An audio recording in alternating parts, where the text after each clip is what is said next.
भूमि विवाद का मामला ये बनता है और ये भूमि विवाद का मामला 1966 से ही ये चल रहा है और 1966 के बाद 1995 में भी कुछ बातें हुई थी और जो जमीन पर यहाँ पर महादलित लोग रह रहे हैं वो लोगों को DCLR कोर्ट से फैसला मिली है, परवाना है और हर तरह से इन लोगों को रहती राइट है इस पर वो लोग रह रहे हैं। कुछ भू माफिया लोग और जिनकी जमीन पहले ये थी आपस में मिल करके, चूंकि ये जमीन अब बहुत महंगी हो गई है, उनकी गिद्ध दृष्टि गई है और उन लोग यही सोचा है, जो जनरल फिनोमेना है कि जहाँ दलित लोग रहता है और ज्यादा कीमती जमीन हो गई है तो उन लोगों को परवाना मिला है, तो न परवाना मिला है तो उन लोगों को वहाँ से इन प्रकार हटा दिया जाता है।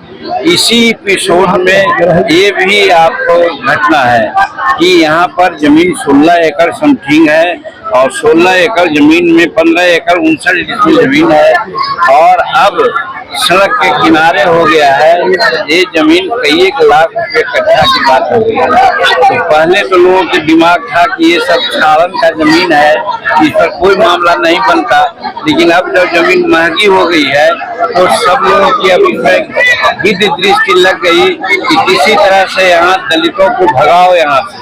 अब भगाने के क्रम में ही एक न एक कार्रवाई होती रही, जैसा कहा 66 में भी लड़ाई हुई, 59 में भी लड़ाई हुई, 68 में भी लड़ाई हुई, 2023 में भी लड़ाई हुई और हद तो है कि हमारे लोग यानी महादलित के लोग इस बिना पर कि LRDC सरकार के तरफ से इनको फरमाना मिला हुआ है और इस पर बोगस फरमाना बना के दूसरे लोग कब्जा करना चाहते हैं। इसके लिए इन लोग कोर्ट में भी गए हुए हैं और कोर्ट में केस आज 300 बरस से चल रहा है।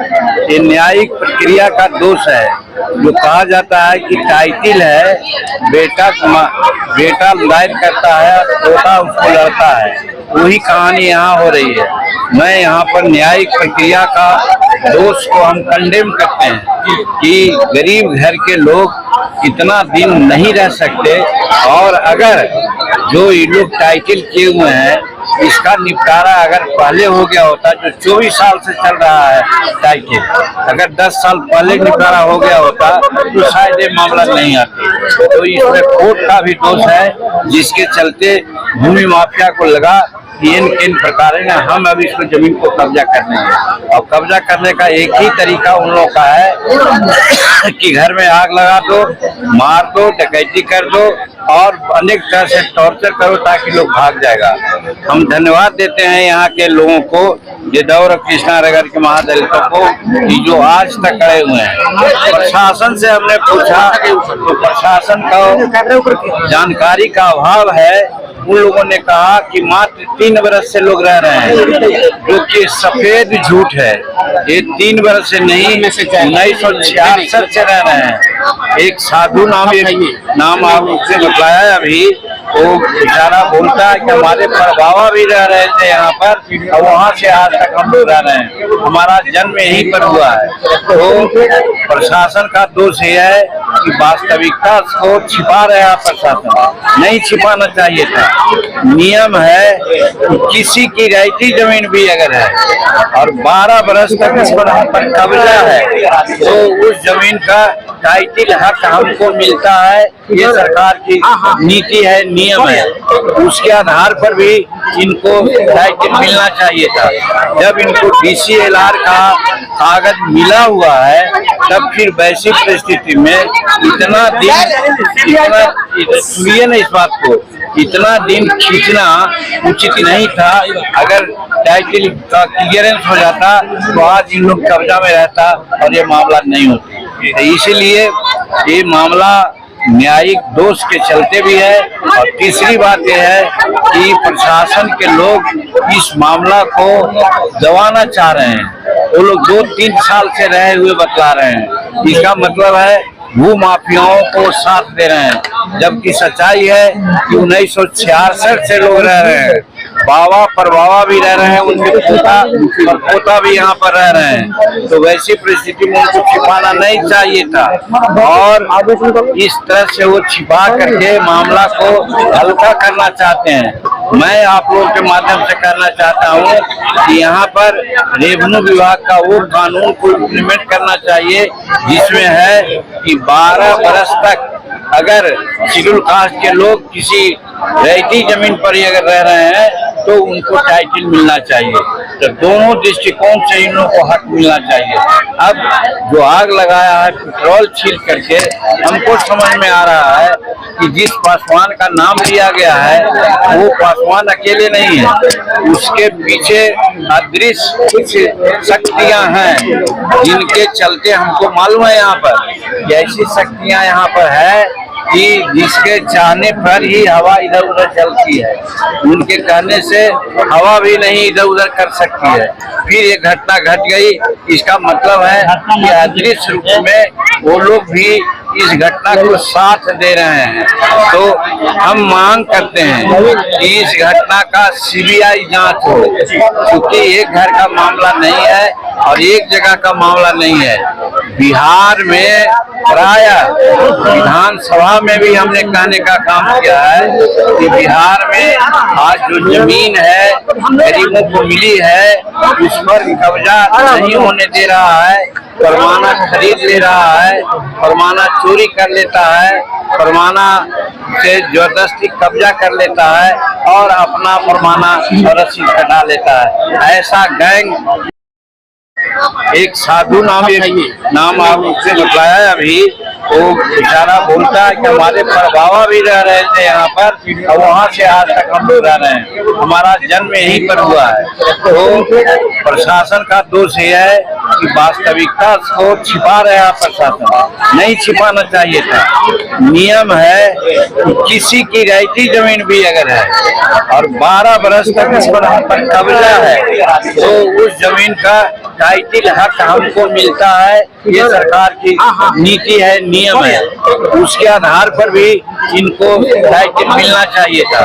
जब इनको DCLR का कागज मिला हुआ है तब फिर वैसी परिस्थिति में इतना सुनिए ना इस बात को, इतना दिन खींचना उचित नहीं था। अगर टाइटल का क्लियरेंस हो जाता तो आज इन लोग कब्जा में रहता और ये मामला नहीं होता। इसलिए ये मामला न्यायिक दोष के चलते भी है। और तीसरी बात यह है कि प्रशासन के लोग इस मामला को दबाना चाह रहे हैं। वो लोग 2-3 साल से रहे हुए बतला रहे हैं, इसका मतलब है भू माफियाओं को साथ दे रहे हैं, जबकि सच्चाई है कि 1966 से लोग रह रहे हैं। बाबा परबाबा भी रह रहे हैं, उनके पोता और पोता भी यहाँ पर रह रहे हैं। तो वैसी परिस्थिति में उनको छिपाना नहीं चाहिए था, और इस तरह से वो छिपा करके मामला को हल्का करना चाहते हैं। मैं आप लोगों के माध्यम से कहना चाहता हूँ कि यहाँ पर रेवेन्यू विभाग का वो कानून को इम्प्लीमेंट करना चाहिए जिसमें है कि 12 बरस तक अगर शेड्यूल कास्ट के लोग किसी रैयती जमीन पर ही अगर रह रहे हैं तो उनको टाइटल मिलना चाहिए। तो दोनों दृष्टिकोण से इन लोगों को हक मिलना चाहिए। अब जो आग लगाया है पेट्रोल छील करके, हमको समझ में आ रहा है कि जिस पासवान का नाम लिया गया है वो पासवान अकेले नहीं है, उसके पीछे अदृश्य कुछ शक्तियां हैं जिनके चलते हमको मालूम है यहाँ पर कि ऐसी शक्तियां यहाँ पर है कि जिसके चाहने पर ही हवा इधर उधर चलती है, उनके कहने से हवा भी नहीं इधर उधर कर सकती है। फिर ये घटना घट गई, इसका मतलब है कि अदृश्य रूप में वो लोग भी इस घटना को साथ दे रहे हैं। तो हम मांग करते हैं कि इस घटना का सीबीआई जांच हो, क्योंकि एक घर का मामला नहीं है और एक जगह का मामला नहीं है। बिहार में प्राय विधानसभा में भी हमने कहने का काम किया है कि बिहार में आज जो जमीन है गरीबों को मिली है उस पर कब्जा नहीं होने दे रहा है, परवाना खरीद ले रहा है, परवाना चोरी कर लेता है परमाना से जबरदस्ती कब्जा कर लेता है और अपना परमाना और रसीद कटा लेता है। ऐसा गैंग स्थिति है। यही कारण है कि हमने कहा है विधानसभा में कि अगर 100 में 70 ऐसे मामले आते हैं वो सब शेड्यूल कास्ट का और खास करके राजद के लोगों का इसमें हाथ रहता है। ये साफ हम कहे हैं, आज भी कह रहे हैं कि इसमें उनका है। और उसी तरह से एक मामला यहाँ नहीं है, आप देखते होंगे कि कृष्णा नगर का तो है ही है, बरनामा में भी इसी प्रकार की जमीन है जो वारसालीगंज में है। वहाँ के रविंदर यादव जी, राजकुमार यादव जी इत्यादि लोग वहाँ के लोग मारपीट करते हैं। 55 आदमियों को परमाना मिल रहा है, सब रसीद भी कट रहा है, लेकिन उनका वहाँ पर कब्जा नहीं है। एक न एक दिन वहाँ भी इसी प्रकार की घटना होगी अगर यहाँ का प्रशासन नहीं जगा तो। क्या कुछ किया आपने जो जितनी भी प्रशासन पे आरोप लगाए सरकार आपकी, तो फिर इतना आरोप आप क्यों लगा रहे? क्या सरकार काम कर रही है बिहार में? सरकार अगर काम नहीं करती तो अभी तक इन लोग यहाँ पर नहीं रहते। जो ये लोग भूरी भूरी प्रशंसा कर रहे हैं कि हमको खाना मिल रहा है, हम लोगों को सुरक्षा मिल रही है और तत्काल सारी व्यवस्था है, ये सब नीतीश कुमार का हस्तक्षेप से हुआ है। लेकिन यहाँ का जो बरनामा का नाम लेते हैं आज 4 वर्ष से चल रहा है। मैं भी वहाँ गया था, 55 लोगों का वहाँ कब्जा है और परवाना है। वहाँ भी इस तरह की घटना होगी, लेकिन आज तक यहाँ का प्रशासन नहीं कर रहा। प्रशासन का मेरा मतलब कोई एक पर नहीं जाता है। नवादा पुलिस प्रशासन और नवादा सिविल प्रशासन पे बात जा रही है। तेजस्वी यादव ने लॉ एंड ऑर्डर पे अरे सोइए ना आप लोग, तेजस्वी यादव की बात। अनिल मांझी की मौत हुई है सर, उसके 4 बाल बच्चे हैं। अनिल मांझी यहाँ का नहीं, बताया गया है कि अनिल मांझी यहाँ के नहीं थे, दूसरे जगह के थे, लेकिन उसके बावजूद भी उनके मरने के बाद उनके बाल बच्चों को 4000 रुपया हर महीना पूरी रूप में मिलेगा और बाकी जितनी भी कार्रवाइयाँ होगी उनको मिलेगा। हालांकि यहाँ इस कार्रवाई में वो नहीं मरे हैं, वो आए थे बाहर से, उनका हार्ट अटैक हुआ है, लेकिन चूंकि शेड्यूल कास्ट है उनको सारी व्यवस्था हो। मांझी समाज के आप नेता हैं, आप क्या मदद करेंगे? आपकी पार्टी किस तरह से मदद करेगी इनको? कोई जरूरी है कि कोई जो समाज का नेता रहेगा वही मदद करेगा। हम मदद यही कर रहे हैं कि सरकार के ध्यान को उचित रूप में यहाँ ला रहे हैं। इन लोगों को इंदिरा आवास इसी जमीन पर बनेगा। प्रशासन चाह रही है कि जमीन लिटिगेटेड है, हम नहीं इंदिरा आवास बनने देंगे। हम कहते हैं कि यही इंदिरा आवास बनेगा, सब लोगों को इंदिरा आवास का लाभ। हजारों मांझियों को अपना मकान नहीं है, इसमें कौन दोषी है? इसमें कौन दोषी है? आप दोषी हैं जो कभी लिखते नहीं है कि फल्ला का मकान नहीं है। खाली आप हम लोगों से पूछते हैं। जहाँ जहाँ ऐसा होगा उस तरह से सब जगह मकान बनाने की बात है। अभी प्रधानमंत्री नरेंद्र मोदी जी ने 3000 मकान बनाने के सैंक्शन दिया है। 3 करोड़ उसमें ही सब मकान बनेगा। यहाँ भी मकान बनेगा, स्कूल बनेगा, यहाँ बिजली आएगी, सब मिलेगा।